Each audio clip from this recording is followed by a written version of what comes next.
Hey everyone, it's Electricarticuno here, and I am going to do basic source tutorials for you.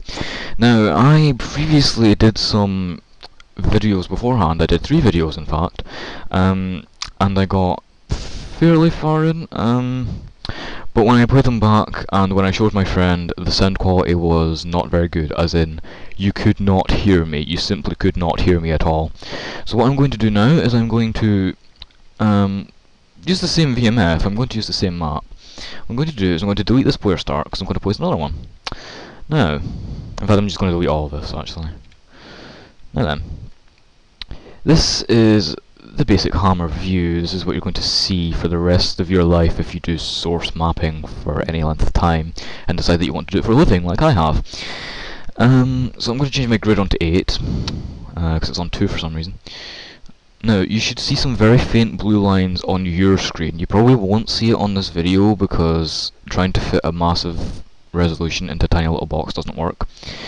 It's not really that big resolution either, but anyway, those faint blue lines, where they meet, right in here, that is the exact center of the map, and that is where you will spawn if you do not have an info player start. Now what you need to do when you start Hammer is to make sure that you have the no draw texture selected. Now, if it's not selected, you click browse and then you would type in no draw, and then you double click on no draw, and then you have the no draw texture selected. Now this is very important for the performance of the engine. Whatever is textured with no draw will not be rendered by the engine and will be completely see-through, which is bad if it's something that's exposed to the blackness, which is out here, which is the void. Anyway, what I'm going to do is show you how to make a basic room. So, let's make a basic room. Let's make it 512 by 512. Make sure that it's 8 units high. This is very important. Make sure that it remains 8 units high because you just want it to be 8 units high, okay? That's how it goes. 16 units in Source is 1 foot in real life, so if you think about it, if you made the floor any bigger, then it would look a bit unnatural in real life. So would you really want that? No, I wouldn't. So now I've got to make the wall. So selecting the block tool, which I forgot to mention, that's how you make brushes. The block tool is over here above. It's just a cube with a shadow next to it, and drag out a brush 8 units wide and 512 units down. Now what you want to do is you want to make it 128 units high. This is very important. 128 units is 8 feet in real life, and for scale issues you want it to be 128 units unless you're building something other than a basic room. Then what you're going to do, instead of making a new one, on the other sides, what you're going to do is you're going to hover over it with your cursor, press and hold shift, click, and you can drag over a new copy. And you can do that to save time, really. It's a very useful tool. So I'm going to do that again, actually. Instead of making another one, I'm going to do that again, then I'm going to press Ctrl and M. Then in the Z field, put in 90. And it'll rotate it. And then you can put it into place and then just simply copy it over again to the other side. And as you can see, we have the building blocks of the room fairly more or less done. All we need to do now is make a roof. Well, do you want to make another brush? Well, just select your floor and duplicate it up. It's simpler that way. So now you've done that, obviously you can see this blue line and the green line and the red line. That is the center of the map. That's where those blue lines cross in the grid.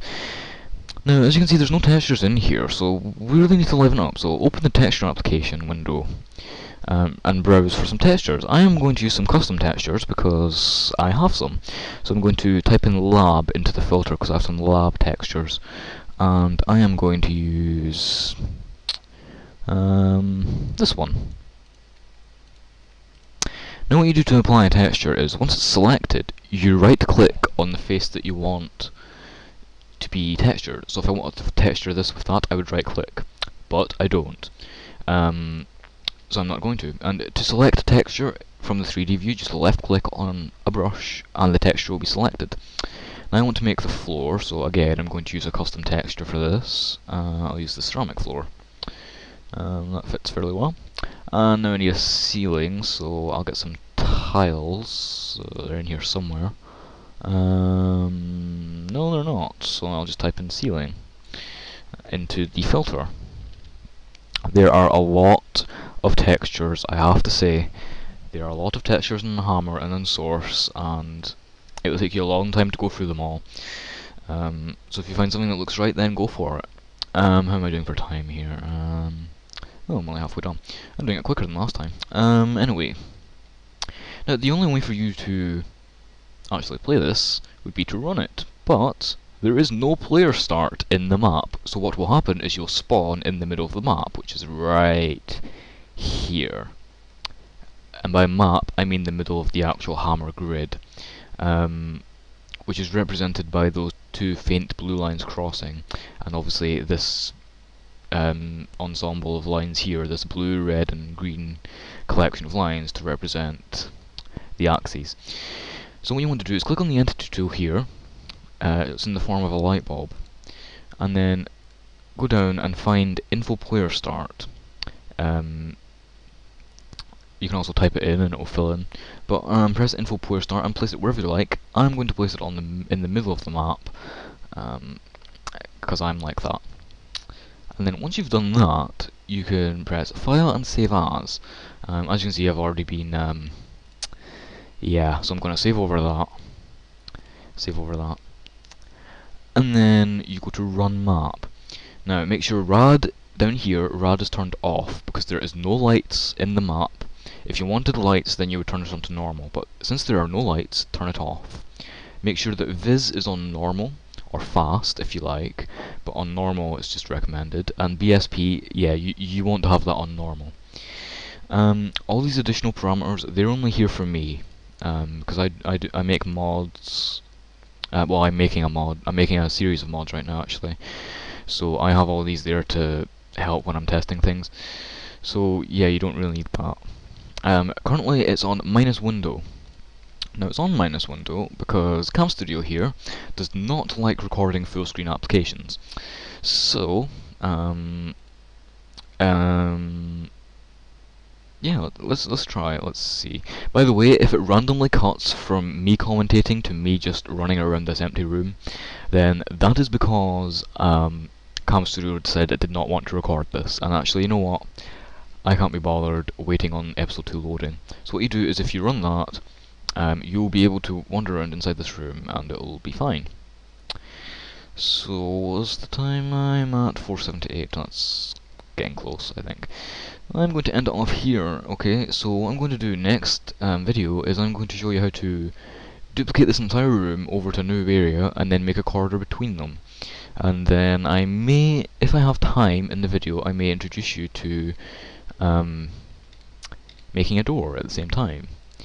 So, this is Electricarticuno signing off, and very much for watching. And, oh, my wallpaper changed.